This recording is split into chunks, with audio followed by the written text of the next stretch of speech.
How to refund items on Roblox. So for this, go ahead and log into your Roblox and tap on this Robux icon and head to My Transactions. In this section, you will find all of the purchases that you have made in your Roblox. You simply have to go ahead and copy the item that you have purchased. Currently, I do not have anyone, but let me show you how. Go to your settings for furthermore process. Then you have to go ahead and select the option of Help. In this dialog box, you have to go ahead and write Refund.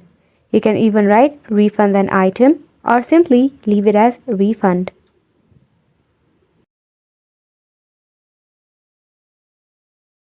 From the result searches, go ahead and select the option of Unauthorized Charges and Refund Requests. You can give a thorough read from this article. If not, you can really go ahead and scroll down to the very bottom of this page. So go ahead and do that. Now you have to go ahead and tap on the option of Need More Help.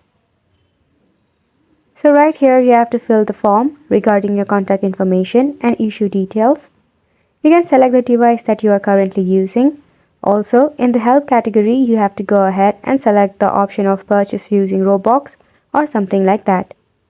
Now once you do that, at the bottom you will see a description of issue.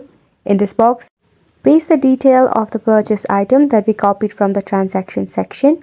And right here, you have to write how you want a refund from it and why. Now once you do that, simply tap on the submit icon at the bottom of your screen and you have to wait for 1 to 2 business days for your refund. So go ahead and give this a try and thank you so much for watching.